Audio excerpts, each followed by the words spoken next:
La 19e édition du Congrès mondial de l'eau à Marrakech se poursuit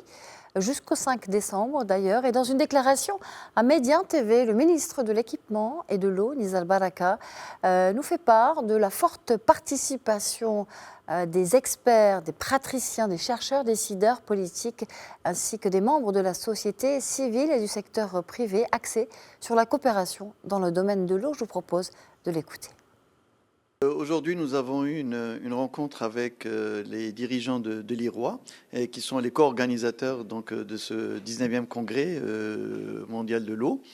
Et je dois dire qu'en fait, il y a une très forte satisfaction. Une satisfaction d'abord par le nombre de participants, puisqu'on a dépassé les 1500 participants. Une satisfaction aussi par le nombre de pays, c'est 80 pays qui ont participé à ce congrès. Une satisfaction aussi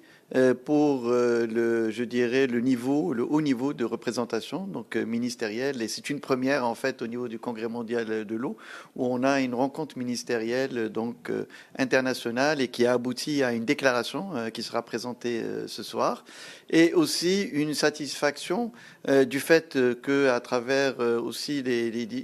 en termes d'innovation, puisque sur le plan de la recherche-développement, sur le plan des articles scientifiques qui ont été présentés et sur le plan aussi des entreprises qui ont présenté leurs dernières innovations, on peut dire que ce sommet a été un vrai succès. Et ce qui est vraiment extraordinaire, c'est la dynamique qu'il y a au niveau du pays, parce que nous avons vu plusieurs jeunes qui ont développé des startups, qui sont venus avec des solutions importantes pour l'agriculture, pour une meilleure maîtrise de l'eau, pour une meilleure économie d'eau, mais aussi pour pouvoir développer un nouveau type de membral pour le dessalement de l'eau. On a aussi des investissements pour pouvoir développer un véritable cluster national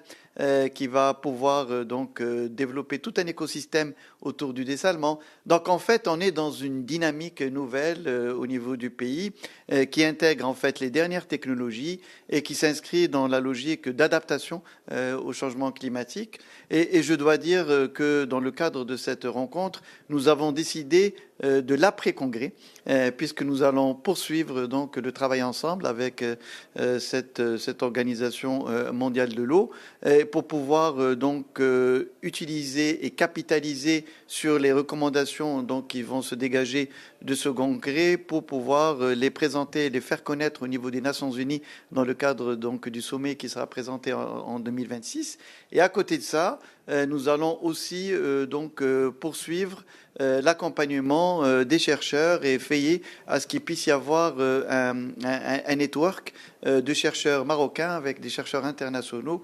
qui vont continuer à partager leurs recherches et avancer ensemble pour pouvoir trouver les solutions adéquates par rapport aux problématiques que nous rencontrons, et notamment donc au niveau de notre continent africain, où il y a un véritable besoin de solutions et il y a un véritable besoin d'agir. Et le Maroc, comme vous le savez, a profité de ce congrès pour signer ou pour activer un certain nombre d'accords de coopération. Nous en avons 24 avec nos frères africains, et nous avons 5 autres qui sont en cours de signature et de réalisation, parce que nous considérons que l'expérience marocaine et le modèle marocain est un modèle qui peut être répliqué et qui peut véritablement répondre à plusieurs des problématiques qui existent au niveau de notre continent.